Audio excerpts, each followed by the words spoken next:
É gente servindo. Você está aí sentado, mas é gente em cada canto trabalhando para isso aqui acontecer. Pastor não faz culto sozinho.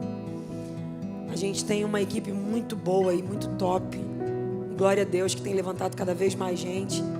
E eu sei que a Zona Sul do Rio de Janeiro vai ser impactada pelo que Deus vai fazer através da nossa vida. Mateus 3, versículos 1 e 2, quem achou, diga amém.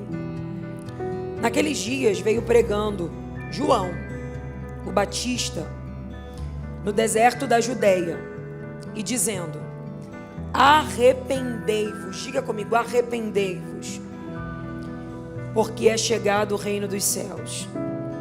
Arrependei-vos, porque é chegado o reino dos céus.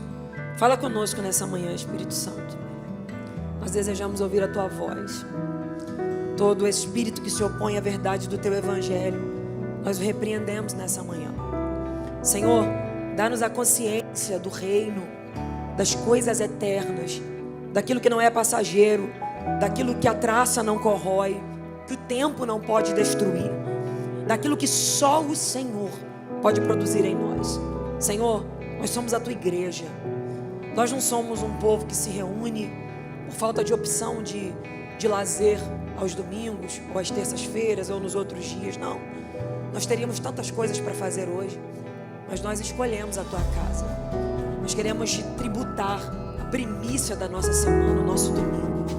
Nós começamos a nossa semana no teu altar dizendo: Senhor, é tudo teu, é para a glória do teu nome. Então hoje nós estamos aqui, Senhor, como filhos mesmo, esperando o que o Pai tem a nos dizer.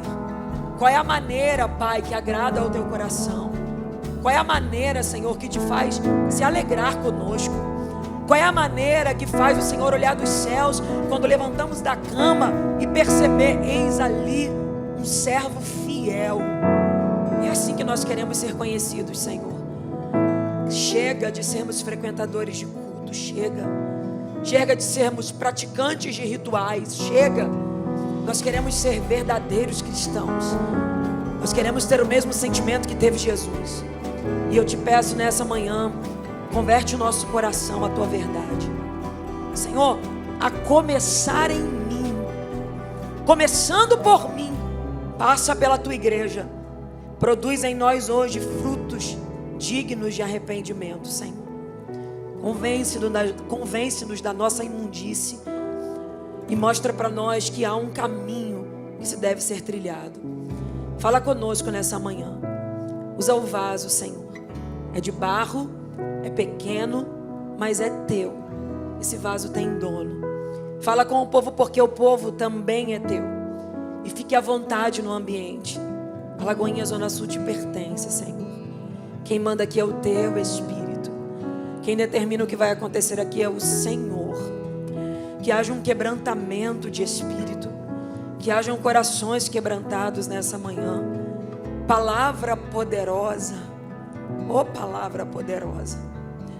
O segredo não é a voz de quem fala, não é a eloquência de quem fala, não é o jeito que se é falado. O segredo é você, palavra poderosa de Deus. Você que é como espada de dois gumes que vai até a divisão da alma e do espírito. Palavra poderosa, desperta o teu povo nessa manhã, Senhor, pela tua palavra. Quebra cadeias, oh palavra de Deus, oh palavra de Deus, nós te exaltamos nessa manhã. A verdade que liberta, que fala sobre o amado da nossa alma. Eu te peço, Senhor, que haja um convencimento pela parte do teu Espírito e que saiamos daqui decididos. Aqui essa semana e os próximos meses serão diferentes na nossa vida. É o meu pedido a ti, em nome de Jesus. Amém e amém. Glória a Deus. Glória a Deus.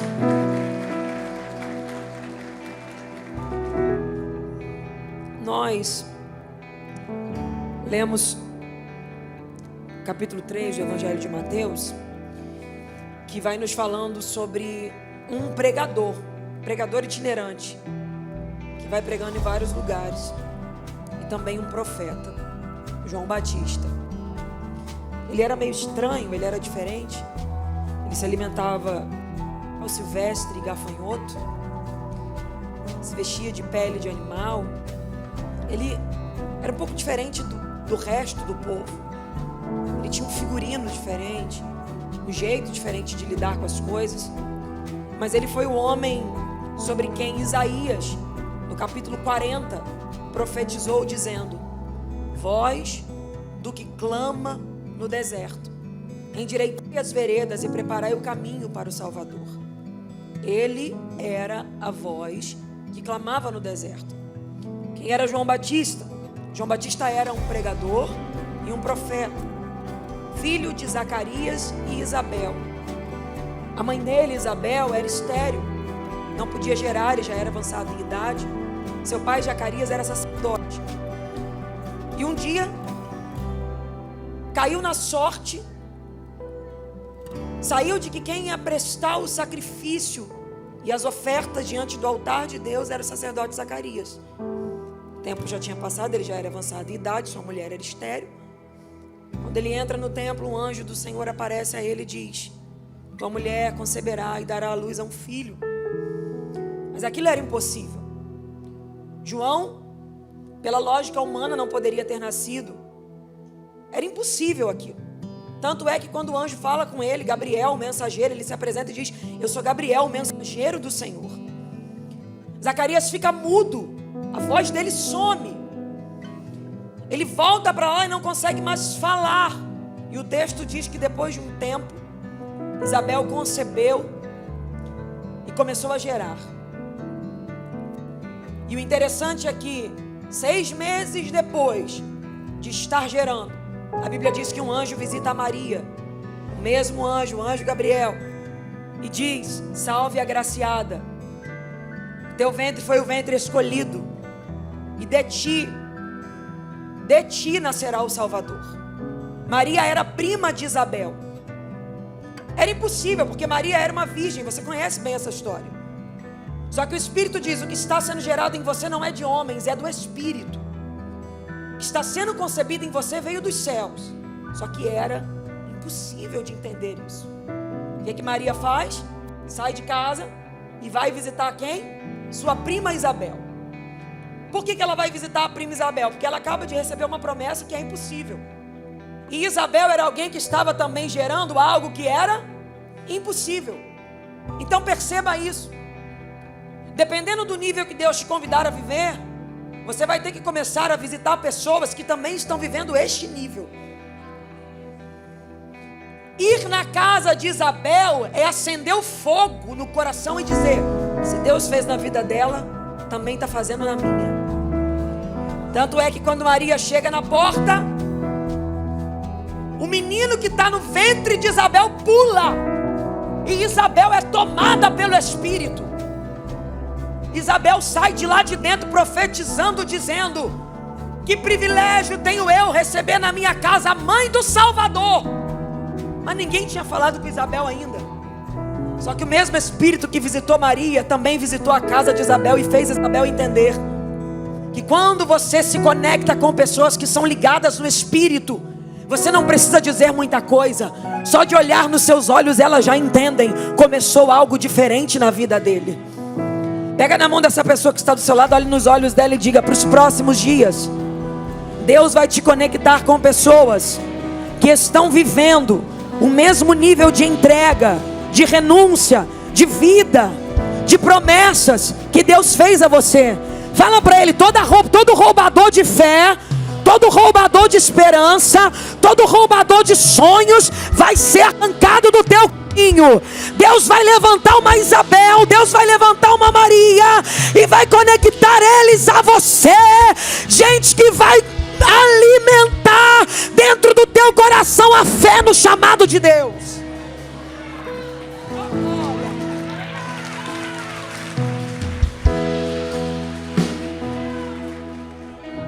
Para de andar com gente que você chega lá para contar a história e eles dizem assim: ah, mas aí isso é impossível, isso é loucura.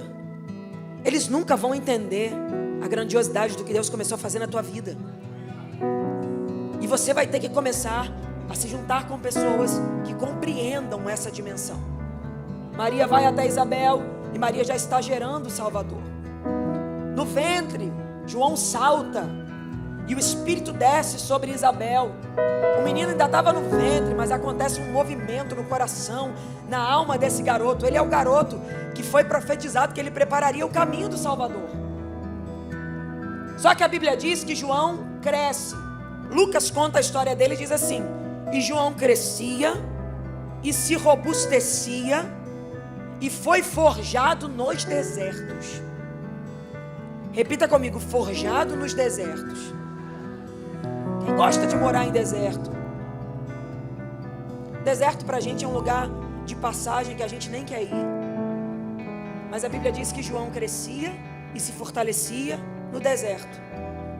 Talvez alguém olhava a juventude de João, a fase da vida de João, e pensava: estranho, que a vida dele é meio complicada, vive em deserto, vive em deserto, vive em deserto. É porque o deserto seria o palco do chamado dele. As multidões sairiam das cidades para vir até ele no deserto. Então o lugar onde você é forjado, a área onde você é forjada, a área onde você é robustecido, é porque é nela que Deus vai te evidenciar. Deserto era o lugar que João estava vivendo. Ninguém queria viver onde ele estava vivendo, ninguém queria passar o que ele estava passando, mas ali seria o palco da glória de Deus sobre a vida dele. O menino cresceu e a Bíblia diz: e apareceu João Batista. Só que o que era estranho é que a igreja onde ele pregava, entre aspas, a igreja, não era com ar-condicionado, não era de parede preta, não tinha as luzes bonitas, o microfone não era bom, não tinha um tecladista abençoado dessa banda, não tinha um baterista tocando, não tinha nada. Era o deserto, era quente, era ensolarado, era desgastante. E lá estava ele pregando. João não procurava os melhores lugares, João pregava onde era o seu lugar. E a Bíblia diz que as cidades esvaziavam para ouvir este pregador. Por quê? Porque a mensagem dele era boa, sim ou não? Não. Para o homem, nada. Olha o que João pregava: se arrependam. João não profetizava bênção para ninguém. João não profetizava milagre para ninguém. Ele só dizia assim: arrependam-se. O reino de Deus está chegando. A verdade do evangelho está vindo aí. Convertam os vossos corações. E quando eles viam, os fariseus, os escribas saíam das cidades e vinham ver, porque muita gente era batizada no batismo de João. Imersão, muita gente era batizada pelo batismo de João. Começou aquele alvoroço, as pessoas esvaziavam as cidades, os comércios estavam vazios, as coisas, as casas não tinham mais gente. Cadê todo mundo? Está no deserto. Fazendo o quê? Ouvindo um pregador meio louco. O que ele prega? Arrependimento. Aí os escribas e fariseus falaram: vamos também ver o que é isso. Quando João Batista via ele chegando, ele dizia: raça de víboras, quem vos convidou a fugir da ira vindoura? Que palavra dura, que mensagem dura, que conteúdo pesado. E por que atrai tanta gente? Porque não é sobre o que ele fala, é sobre o que ele vive e quem ele é. Porque o segredo não é o que se é falado, o segredo é quem está falando e a vida de quem está falando diante de Deus. Porque conhecer de letra, de Torá, do pé à cabeça, fariseu conhecia muito bem. Cumprir rituais, fariseu cumpria muito bem. Escriba conhecia a Torá de trás para frente, de frente para trás. E é por isso que quando se fala sobre Jesus, a Bíblia diz: que homem é esse que fala com autoridade diferente dos escribas? Há uma comparação entre Jesus e os escribas para dizer: ele fala a mesma coisa que eles, mas quando ele fala, milagre acontece. E quando eles falam, nada acontece. O segredo não é o que se é falado, o segredo é a vida de quem está falando, a entrega de quem está falando, a autoridade de quem está falando. Então o que eu quero dizer para você é o seguinte: talvez você só saiba falar o Salmo 23, talvez você só saiba falar o beabá dos crentes. Gabriela, eu não entendo nada de grego, de hebraico, eu não sei pregar igual você, não precisa pregar igual a mim. Se a tua vida estiver no altar, se a tua vida estiver diante de Deus, só de você abrir a boca, as multidões se renderão ao que você falar. Oh meu Deus! Pega na mão desse crente, olha nos olhos dele com cara de profeta. Eu sei que não existe isso, mas é para dar emoção, tá? Vou te ensinar como é que é cara de profeta, ó. Franze a testa, Fecha um pouquinho o olho na medida. Não olha devagar, não, olha rápido para dar um susto. Olha nos olhos dele e pergunta para ele: quanto tempo tem que a tua vida não impressiona ninguém e não muda a vida de ninguém? Fala para ele: quanto tempo tem que ninguém testemunhou dizendo: aquilo que você falou mudou a minha história? Que evangelho é esse que nós temos vivido? Que as pessoas passam por nós e saem de perto de nós, continuando sendo as mesmas. Se o evangelho é boa nova de vida, quem passar por você em uma conversa. Ontem eu vivi uma experiência e o Senhor me lembrou algumas coisas. O que eu estou pregando também é para mim, tá? O Senhor me lembrou algumas coisas. Eu estava no almoço e no almoço, almoçando, comendo, eu comecei a falar algumas coisas. E o Alceda falou: amor, você desembestou a falar e não parava mais. Aí ele falou: das duas, uma, ou você estava empolgado ou Deus estava te usando. E eu estava muito cansada, mas eu sentia que o Espírito queria falar algo. E eu comecei a falar.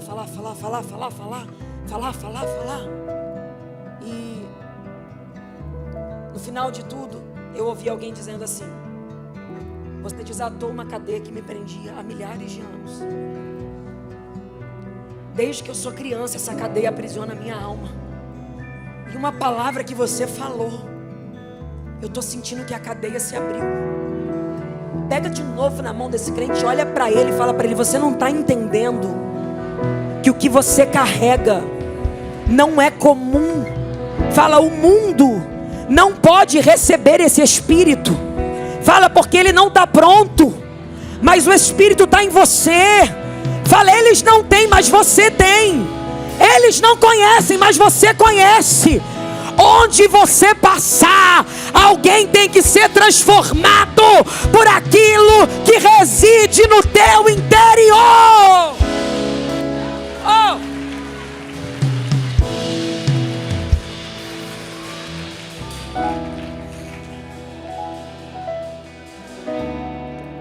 Quem era João? Se alguém te perguntar, você vai dizer o quê? Pregador itinerante e profeta. Qual era a importância dele? Veio preparar o caminho do Salvador. Onde ele pregava? Deserto da Judeia. O que acontecia na época dele com as cidades? Esvaziavam-se, porque todo mundo saía para ouvir a pregação dele. E qual era o tipo da pregação? Arrependimento. E o que é arrependimento? Ele diz assim: gerem frutos dignos de um arrependimento. Arrependimento sem fruto não é arrependimento. Se não evidenciar com a própria vida que se arrependeu, o choro de domingo à noite não serve para nada. Porque remorso é diferente de arrependimento. E o que Deus te trouxe aqui para dizer é: eu estou te convidando hoje a olhar para dentro de você e perceber que você está longe demais do que eu tenho na tua vida. E não é por causa de mim, é por causa de você. E agora o que eu faço, Senhor? Inquiete-se com isso e me permita agora te ensinar o caminho de volta e te levar ao destino que eu tenho preparado para você.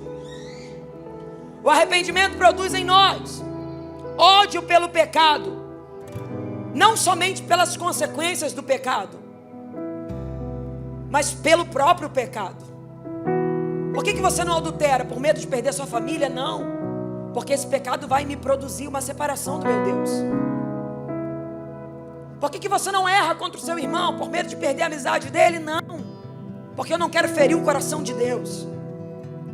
Só que uma das coisas que Deus tem falado no meu coração é: deve-se haver ódio pelo pecado, não somente por este ou aquele, mas pela origem da vontade própria.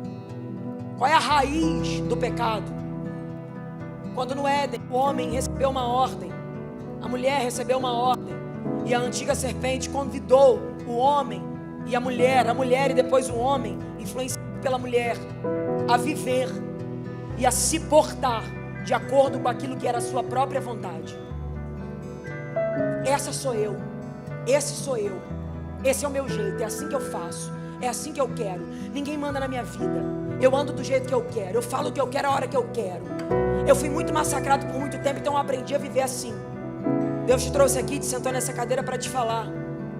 Uma vida comigo não é uma vida onde a sua vontade prevalece. Você vai descobrir que eu tenho vontades para a sua vida que são melhores do que as suas. Porque eu quero te dar o fim que você espera. É olhar no espelho, olhar para essa carcaça que você está vendo dentro dos seus olhos, que foi deturpada por uma vida constante de erros. Porque uma mentira, depois de muitas vezes contada, começa a virar verdade na nossa mente. Um pecado, depois de muitas vezes praticado, começa a virar comum. É olhar no espelho e dizer: eu até gosto de você, Gabriela, mas já que você não combina com quem o Senhor te chamou para ser, eu renuncio a você. Porque Jesus disse: se alguém quiser vir após mim, Ele não disse que ninguém é obrigado, mas Ele disse: se alguém quiser vir, faça o quê? Negue-se a si mesmo. Vamos ser sinceros. Nós nos tornamos frequentadores de culto onde o evangelho tem que ser aquilo que eu gosto? Ou a vontade de Deus ainda é a coisa mais importante da minha vida? Se pergunte isso todos os dias. De verdade, alguém pode olhar para você e dizer: ali está um cristão? Alguém pode olhar para você e dizer: ali está um verdadeiro servo de Deus? Ou quem olha para você diz: ali está um frequentador de culto? Eu não sei você, mas o Espírito Santo nesses últimos tempos, e é de agora, tá? Ele tem me incomodado tanto, mas tanto, tanto. E tem dito para mim assim: volta. Ué, voltar para onde? Se eu lutei uma vida inteira para chegar onde eu cheguei, e foi o Senhor que me prometeu que eu chegaria aqui. Ele não está dizendo volta a tua mente, Ele está dizendo volta o teu coração. E foi essa revelação que Deus trouxe para mim na mesa ontem do almoço, e eu quero dividir ela com vocês. Porque o arrependimento que produz conversão te faz mudar de rota. Quem é você, o mesmo que você era quando se converteu? Ou você percebe que Deus já quebrou muita coisa de dentro de você? Ainda está claro que você é filho do seu pai e da sua mãe? Porque você ainda parece no jeito, nas manias, nos erros e nas coisas que você sempre pareceu? A origem do DNA de erro que veio acompanhando a tua família ainda reina em você? Ela é igualzinha a mãe dela. Os gritos que ela dá são os mesmos. Não, é um gênio de família, sabe? Não, uma vez que a gente passa pela cruz, não, ele é igualzinho o pai dele. Ele não consegue conversar com os filhos, ele é turrão. Ele não senta na mesa, ele não olha nos olhos. Ele tem um momento dele, não, mas ele é trabalhador. Ele vai para o trabalho, ele volta, ele se dedica, mas não senta na mesa, não tem tempo de família, não tem comunhão com a família. Não ama a esposa, não valoriza a esposa. Não senta com os filhos, não elogia os filhos, não olha nos olhos dos filhos, não tem tempo de mesa. Ah, mas eu só posso dar o que eu recebi. Pois é, você recebeu isso do teu pai. Mas quando você se converteu, o teu Pai Celestial te ensinou o que é ser pai. O Evangelho não é só um convite a ser um bom crente, é ser um convite a ser bom em todas as esferas da sociedade. Você não está percebendo que você está replicando aquilo que te feriu? Você não está percebendo que você está se tornando aquilo que você mais odiava? E quando você veio para Cristo, Cristo olhou para você e disse: eu vou te ajudar a não ser aquilo que te machucou, para que você não machuque a próxima geração. Quando você veio para Cristo, Cristo olhou para você e disse: em você as gerações futuras, através do meu Espírito, serão totalmente modificadas. Se o teu pai foi um pai que te abandonou, tu serás um pai de primeira linha, que os filhos vão ter orgulho de falar: eu tenho um pai presente. Se a tua mãe foi uma mãe que te feriu, que te abandonou, que te rejeitou, eu declaro que para as próximas gerações, eles testemunharão de você dizendo: eu não sei nem como, eu sei que vovó era terrível, mas a partir da minha mãe, começou uma nova história para a minha geração. Aí entra o que Nicodemos perguntou para Jesus, e eu vou dizer para vocês: Ele perguntou dizendo: tá bom, Senhor, beleza. Igual talvez você esteja pensando agora: Gabriela, bonito o seu discurso, mas eu tenho meus 48 anos, meus 52 anos, o tempo passou. Tem coisa que parece que já virou raiz em mim. Eu já não consigo mais mudar. Tem coisa que eu nem gosto em mim, mas eu não consigo mais mudar. Já virou raiz. Foi a mesma pergunta de Nicodemo: Jesus, pode um homem ser velho, sendo velho, nascer de novo, voltar no ventre da sua mãe? O que ele estava dizendo o que é isso? É uma regressão que acontece? Jesus disse para ele: não, Nicodemos, não é assim. É da mesma idade que você está, mas inexplicavelmente, quando a água e o Espírito te fazem nascer de novo, você não tem mais o DNA corrompido que veio antes. As partículas e as células, o DNA do céu começa a ser inserido nas suas veias. Oh meu Deus, Deus está mandando eu levar para esse lado. E eu não sei porquê, não tinha nada a ver com o que eu ia falar, mas Deus está me falando sobre um contexto geral de pessoas que estão falhando enquanto família. Tu não está percebendo, tu é o melhor no teu trabalho, mas dentro da tua casa tu é péssimo. Se perguntar para o teu patrão, ele vai dizer: é o melhor que eu tenho. Mas se perguntar para o teu filho, ele vai dizer: se eu pudesse, eu gostaria de ter outro pai.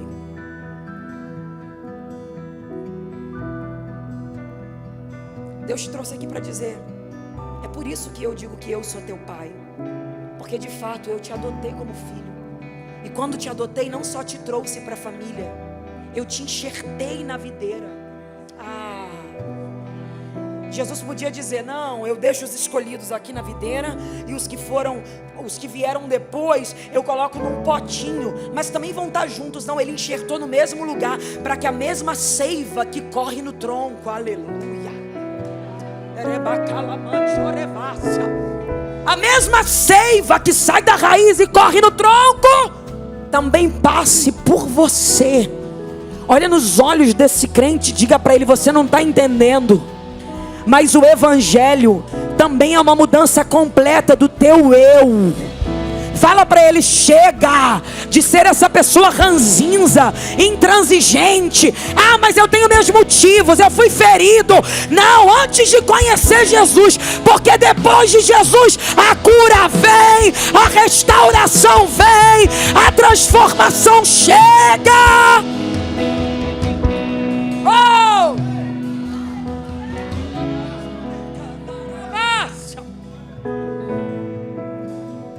Se você não muda a rota, não é conversão. É por isso que o teu filho não quer. Jesus, misericórdia, eu não queria falar disso. É por isso que o teu filho não quer vir.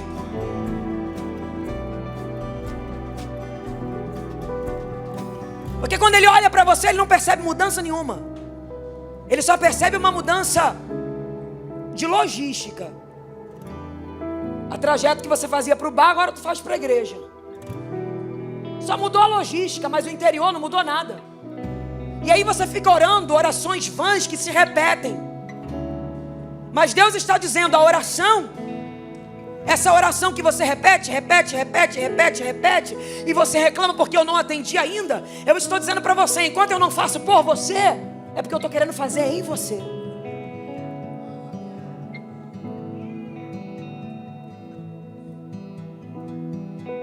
Hoje Deus trouxe a gente aqui para fazer isso, O problema é que nessa direção tem várias perspectivas que eu imaginei, que eu criei para cá. E a conversão real em Deus, ela faz isso comigo, Eu mudo de rota, eu deixo para trás tudo que eu imaginei, o que eu projetei, as minhas perspectivas pessoais, e eu decido que a partir de hoje eu quero abraçar quem Cristo desejou que eu seja. Porque eu entendo que o meu contato com a minha origem, porque a minha origem não é do ventre da minha mãe. Mas eu vim do ventre da minha mãe. A tua origem não é do sêmen do teu pai, mas eu vim do sêmen do meu pai. Não! Antes de ser gerado no ventre da tua mãe, tu foi gerado na eternidade. Deus está dizendo: volta à origem.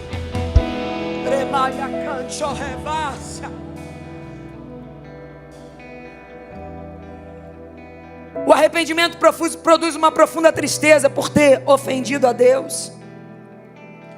Aquele que não se entristece pelos seus pecados, deleita-se neles.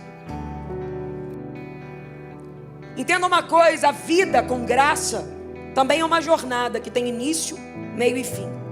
Jesus nos mostra que os pré-requisitos dessa jornada, um dos pré-requisitos é o arrependimento. Deus ama a todos, é a frase que a gente mais ouve. Sim, mas Deus não é refém de relacionamentos tóxicos. Relacionamento é uma via de mão dupla. Se só um lado entrega e outro não, isso é relacionamento tóxico. Deus não é refém de relacionamentos tóxicos, onde só Ele entrega e alguém diz: não, continua fazendo a tua parte e eu vou ficar na minha. Deus ama a reciprocidade. Prova isso, prova. Ele diz: quem me honra, eu honrarei. Quem me confessa diante dos homens, eu vou confessar diante do meu Pai que está nos céus. Quem me busca, quem me ama e me busca de madrugada, me encontra. Buscar-me-eis e me achareis. Ele está dizendo: você vem e eu vou, você vem e eu vou. Quanto mais você vier, mais de mim você vai ter. Quanto mais perto você chegar, mais perto eu chego. Eu estou sentindo graça de Deus aqui. Deus está convidando a igreja a uma entrega verdadeira, a uma vida real. Manaragaça. Gabi, mas eu acordo religiosamente todos os dias às 5 da manhã. E de 5 às 6 da manhã lá está a minha leiturinha do meu devocional. Tu não viu que você virou um religioso? Ué, Gabriela, como assim? Tu já botou como prática de costume. Tu já botou como prática de costume. Não é paixão mais, é obrigação. Não é paixão. Aquela coisa que você levanta, está indo na cozinha e alguma coisa está dizendo: vai lá, eu quero falar contigo. Quem já sentiu isso? E aí você está entrando no carro e ele diz: para um pouquinho, vamos conversar.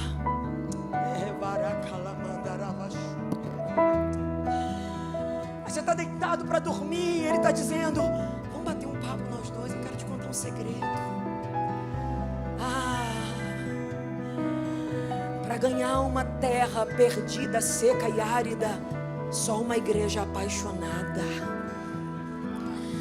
Gabriela, mas se a gente cumprir os rituais certinhos, se a gente fizer tudo que tem que fazer, se a gente fizer as obrigações certas, não adianta.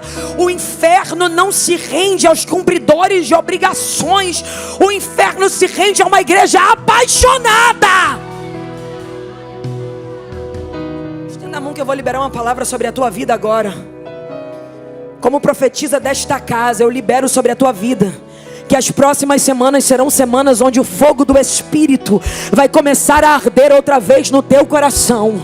Vai ter gente aqui acordando pela madrugada de novo. Vai ter gente voltando para uma vida de jejum e oração de novo. Lembra quando você orava para chegar no lugar que você queria estar hoje? Lembra quando você orava para Deus te dar o que Ele te deu? Ele está falando: eu vou te fazer voltar lá outra vez. Só que agora não é por causa de nada. Agora é paixão pela minha presença. Cadê os apaixonados? Só quem quer ser um apaixonado, só quem ama a presença de Deus, só quem ama o Senhor, só quem quer viver para Ele.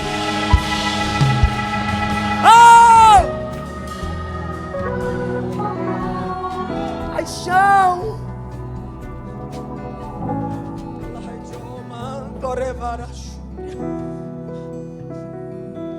Tem gente que me manda mensagem e diz: pastor, eu acho muito engraçado a senhora fica ali no canto, mas não para de pular um segundo.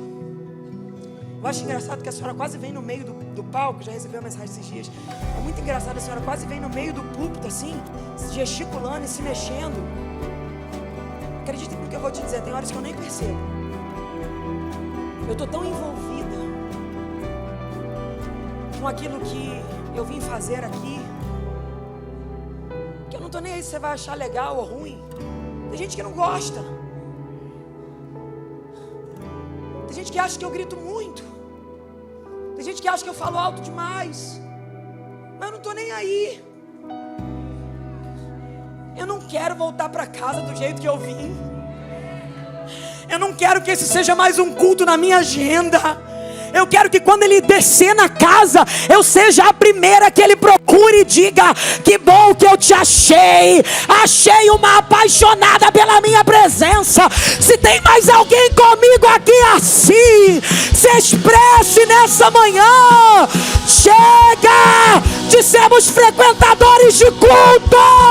Paixão, paixão, paixão pela presença de Deus.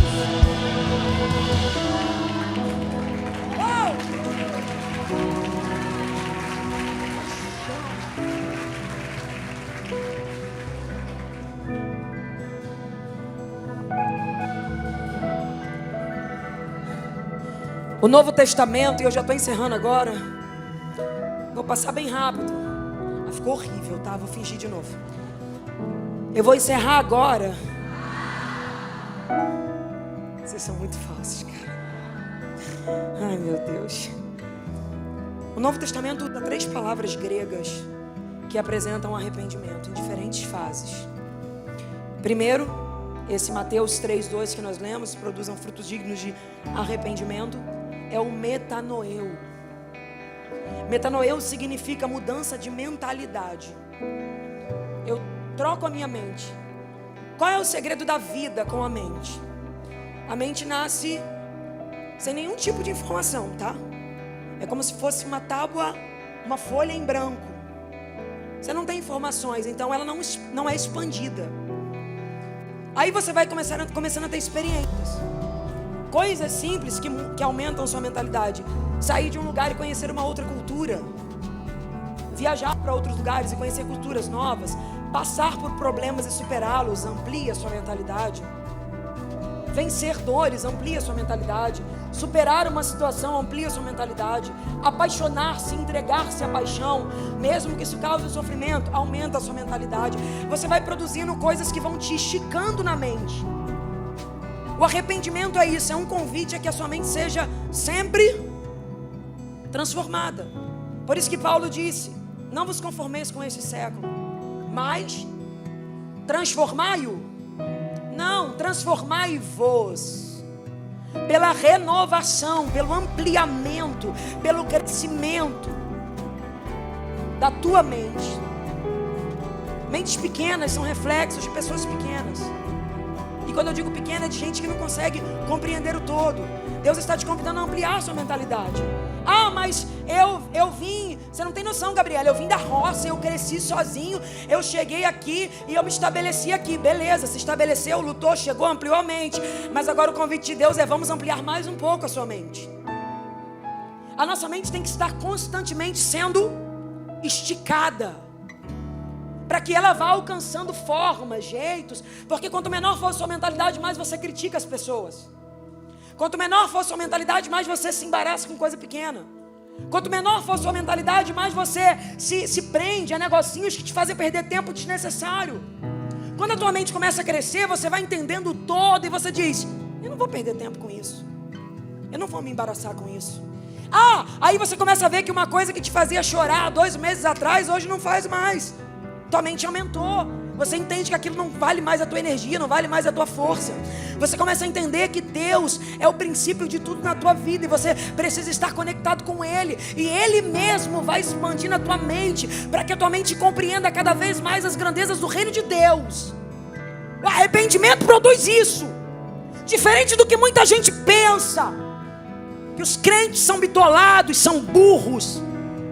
Que é isso, pastora? Que palavra pesada é o que falam sobre nós, que fizeram uma lavagem cerebral em nós, e que nós não sabemos nada que aprendemos, e que ali é um bando de gente ignorante, que não tinha mais para onde ir e veio para cá. Preciso respondê-los dizendo: saibam vocês que um dos camaradas, que é considerado a espinha dorsal do evangelho, o apóstolo Paulo, só era um poliglota. E mais do que isso, letrado, doutorado, conhecedor das escrituras. Então entenda, o evangelho não foi estruturado por leigos. Deus usa os leigos, usa, mas também usa os sábios. Gabriela, mas por que existem os que não sabem, que têm a mente pequena? Porque estão vindo mas não estão se permitindo viver o crescimento. E acredite numa coisa que eu vou te falar: Deus vai contigo até onde você autoriza. Porque chegam umas horas da nossa vida que Deus convida a nossa mente a expandir. E é assim, ó, eu aprendi a vida inteira, eu contei isso pra vocês. Eu aprendi a vida inteira coisas que a minha família me ensinou, e que era assim, a minha mente era programada para aprender daquele jeito. Aí Deus me leva para uma igreja completamente diferente. Lagoinha, Rio, Pastor Felipe Valadão. Pensa num camarada que zoa no púlpito, que brinca. Top, eu amo meu pastor. Nós somos apaixonados por ele, ele que confiou a visão de estar aqui a nós. Mas imagine para mim no começo quanto foi difícil, porque eu vim de uma outra coisa que era diferente, não é certo nem errado, era diferente. Aí quando Deus me convida a transicionar para essa nova estação, primeira coisa, parede preta, está repreendido em nome de Jesus. Esse negócio dessa cor aí não é de Deus não, é do diabo. Era minha mente. Foi o que eu aprendi. Aí Deus estava me convidando, dizendo: vamos expandir um pouquinho essa mente. Para isso eu precisava me arrepender. Me arrepender de quê? Do ego formado em mim, que dizia: eu tenho razão, o que eu aprendi é o certo. E aí o arrepender é fazer isso, ó. Deus estava ali dizendo: vem. E eu, mas ei, para a sua vida, o projeto que eu quero para você, você vai ter que ter humildade. Uma das expressões disso fala sobre humildade, porque só se arrepende quem tem coragem de se curvar. Você não tem razão em tudo. Por mais que você tenha aprendido assim a tua vida inteira, vai chegar horas que Deus vai te levar para lugares que são diferentes do que você aprendeu. Pedro, o top, a pedra que Deus escolheu para estar na igreja, o cara, Deus fala para ele: vai lá visitar Cornélio. Mas Cornélio fugia totalmente do que Pedro acreditava que podia receber o Espírito. Ele não fazia parte do grupo que Pedro imaginava, mas Pedro aprendeu desse jeito. E entendo o que eu vou te dizer: era o cara, Deus era com ele, tinha unção, tinha poder. Mas tem áreas que Deus só entra se você autorizar. Tu pode ir para o céu com a mentalidade pequena, mas você pode escolher também viver uma vida abundante. Pedro chega na casa de Cornélio, rejeitando aquilo: não, eu não quero. E o Senhor falou: ministra o Espírito sobre ele. Não vou. De repente aparece um lençol descendo, e tudo que tem ali tem coisas que não combinam com o que o Pedro está acostumado a ingerir. Mas quem está dando aquela revelação é Deus. E aí fica de um lado Pedro, que o ego está formado, e de um outro lado Pedro que está dizendo: eu quero viver algo mais em Deus. Está chegando fase na tua vida que Deus vai te convidar a esticar de nível e ampliar a tua mentalidade.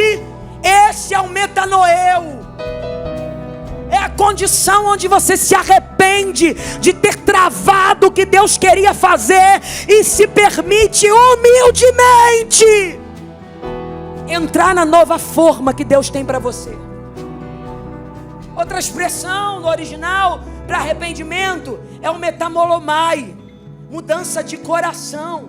Mas desse eu quero falar por último, porque a terceira coisa que se fala sobre arrependimento no Novo Testamento é o metanoia, mudança de curso de vida. Mudança de curso de vida. As três têm que acontecer juntas. Primeira mudança de mente, metalomai. Metanoeu, primeira mudança de mente. Eu mudei, eu vi que eu preciso, que o que Deus tem para fazer está num curso diferente. Mas eu estou nessa frequência, eu aprendi desse jeito. É o meu jeito, é a minha mania, é a minha forma. O que eu faço? Deixo Deus me quebrar. E entro na metanoia, mudança de curso. Você consegue compreender o que Deus está te convidando nessa manhã? Você não está no mesmo cargo a vida inteira no trabalho, não é culpa de Deus. É porque você, com o seu orgulho, se enrustiu numa forma para agradar pessoas e não se permite transformar em nada. A pior luta nossa não é contra o diabo, é contra nós mesmos.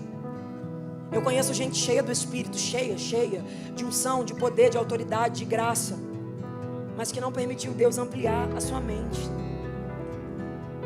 O trabalho de Deus não é só com a nossa alma, é com o nosso intelecto, com as nossas emoções. Eu conheço gente que não permitiu Deus ampliar ou curar as suas emoções. Não, mas ele me deve desculpa. Aí Deus está dizendo, deixa isso para lá. Não, mas enquanto ele não me pedir desculpa, tu está guardando raiz de amargura, deixa isso para lá.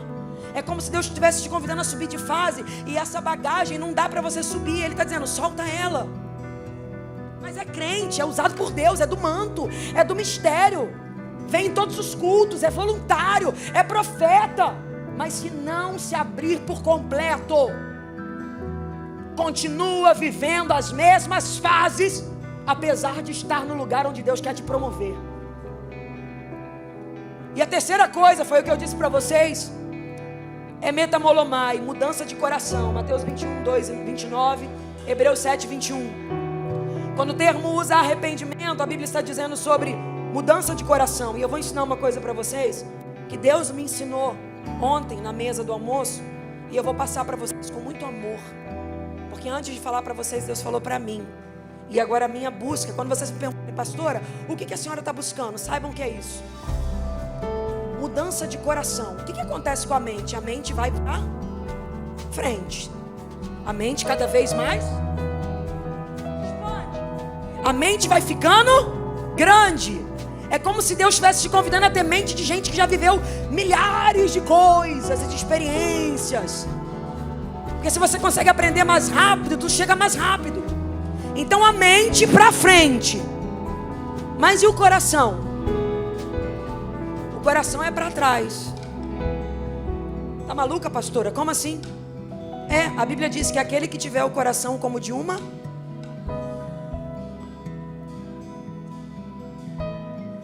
O desafio da vida é entender que quando a nossa mente amplia, o nosso coração acompanha. Me explica isso, Gabriela, explico. Você vai ficando maior, você vai chegando a lugares maiores, você vai se tornando mais forte, mais robusto. Só que isso vai criando proteções no teu coração. Eu já não sou mais aquele bobão que acredita em todo mundo. Eu já não sou mais aquela que isso. Não, eu já não sou mais essa criança. Por exemplo, eu já não fico mais gritando e pulando igual uma louca. Eu fazia isso quando eu era menino na fé. Eu cresci. Cresceu em que sentido? A mente expandiu, adquiriu conhecimento. Parabéns, que lindo. Mas seria mais bonito ainda se você conseguisse expandir o conhecimento, mantendo o coração de criança. Sabe criança que você bate nela, aí ela tá lá, daqui a 2 minutos, mamãe.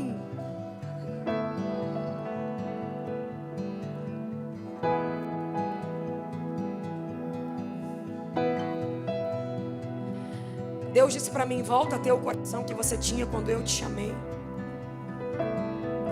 Aí eu questionei ele, falei, mas o Senhor mesmo me convidou a ampliar meus limites. Ele me disse, eu quero ampliar sua mente, mas quero sempre manter o coração daquela menina. Só que a vida, o mundo, as pessoas ensinam pra gente. Cresce. Se fosse você, não é todo mundo, tá? Não é não sei o quê. Você já olha para uma situação com o teu pensamento de maldade. Uma pessoa se aproxima só porque todo mundo te feriu. A pessoa se aproxima com boa intenção, mas você já vê o mal. Você se fechou para a vida, se fechou para relacionamentos, se fechou para amigos, se fechou para a igreja, se fechou para projetos, porque te feriram num lugar, te feriram de um jeito. Aí teu coração, não, meu coração cresceu. Diferente disso, teu coração começou a ter cicatrizes das impurezas que lançaram em você e você deixou entrar. Gentilmente, olhe nos olhos dessa pessoa que está do seu lado, olhe para ela e diga, hoje Deus veio resgatar tua pureza. Fala para ele, lembra daquela menina, daquele menino apaixonado, fala que acreditava em tudo, que sonhava alto, que falava até que ia chegar na lua um dia.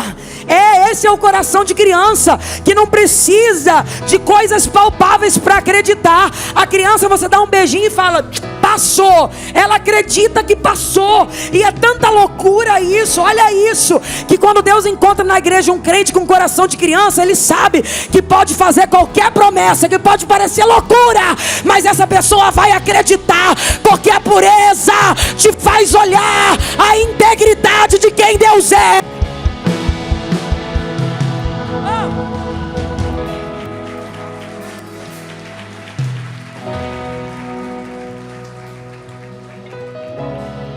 Quando a Bíblia diz puro, é o original, tabor, no Antigo Testamento. Essa palavra aparece 90 vezes para distinguir coisas que podiam ser usadas, coisas puras, que podiam ser usadas nos rituais de consagração a Deus. Quando Deus fala, Moisés, traz um incenso puro, é a mesma expressão para o coração puro. Quando a Bíblia diz, para construir a arca da aliança eu preciso de ouro puro, é o taor, a mesma expressão usada para o coração puro. O que Deus está dizendo é, se não tiver coração puro, eu não consigo usar para manifestar as coisas grandes que eu quero fazer. Coloca a mão no teu coração e diga, Deus, devolve-me pureza. Fala, Senhor, eu quero olhar com inocência. Fala, Senhor, eu não quero mais julgar as pessoas. Eu não quero mais criticar todo mundo. Eu não quero mais que essa raiz de amargura reine sobre mim. Fala, Deus, me devolve a pureza. Eu quero voltar a ser puro. Aquele garoto que eu fui um dia, que eu acreditava que eu tinha muitos amiguinhos, que eu tinha muitas pessoas por mim, mas agora eu me tornei um homem frio, distante de tudo. Isso está me prejudicando na minha família, está me prejudicando no meu relacionamento. Deus, me devolve a pureza.